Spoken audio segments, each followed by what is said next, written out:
Hi guys, I'm Sumaira Abidi and thanks very much for joining in for this Made for YouTube series where we talk about mutual funds primarily. But today I want to digress a little bit and talk about the larger picture and specifically to do with people's retirement, because we get a lot of queries. In fact, the bulk of our queries are people talking about how to either plan for their retirement or, now that they're nearing retirement, what to do with the money that they have collected.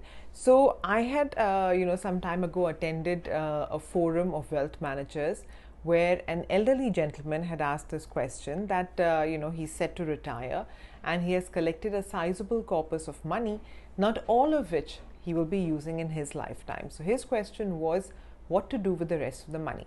And to this, the wealth manager in question had a very, very interesting answer. And, I've thought about it and debated it a lot with people. And to my mind, it seems to make perfect sense.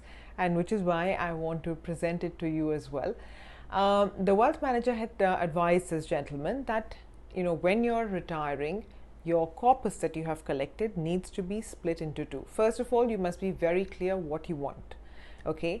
If the desire is that some money should be passed on to your children or heir, whatever the case may be, you should clearly divide the amount, right? Look at your own life expectancy, find out, what is the amount you will require for your consumption based on inflation, your monthly expenses, etc. A lot of people continue to earn even in retirement.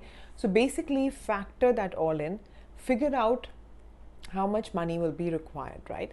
The money which is to be set aside for a person's own consumption during their retirement period is to be called the consumption wealth. The money which must be passed on to the next generation has to be called the generational wealth. And I'll tell you why these two need to be separate.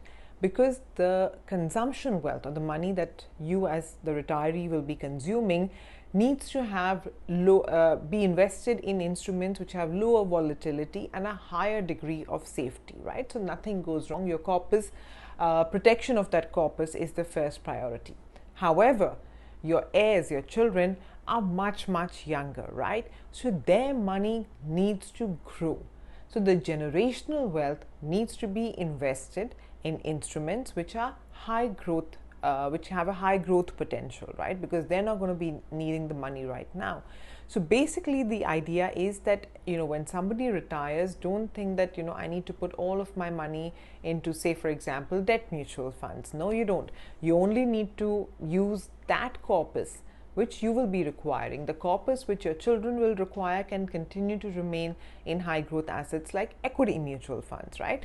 So don't think of all the money that you have accumulated at the time of retirement as the kitty which you will be using. I mean, if you wish to use all of it, feel free to do so. But I know that most Indian parents want to consider leaving behind something for their kids. So this is for that portion, right? You must consider that the risk profile of both the consumption wealth and the generational wealth is different, and therefore both sets of monies need to be invested with a separate strategy, right? The strategy for both cannot be the same. Having said that, a further suggestion which was given was that since you're anyways at this point in time going to be strategizing about what to do with the generational wealth, you may also consider, investing it in instruments which can be easily understood by the people it is meant for. So that money could either be for the spouse or for the kids or whoever you have in mind. Just be sure that the person who's going to be inheriting that generational wealth has the capability to manage it. I mean, we all know from experience now that everybody does not have the heart for equity. I mean, if you have a large share portfolio, your spouse or child or heir may not have the capability or the time to manage it. They may panic and sell at the wrong time, thereby incurring heavy losses. So therefore, put it in instruments which the other person can understand, has the capability to manage. It doesn't induce panic or stress in that person. And even for example, say you may have very large properties. but your children may be settled abroad, and therefore it is just cumbersome for somebody settled abroad to come and have to sell that property or lease it out or whatever. So put it in instruments which are easy for the next generation or your spouse to handle, right? And my apologies if this sounds to be a bit of a morbid topic, but I think it's very important for everybody near the age of retirement to consider this. I mean, it's my humble suggestion, consider it.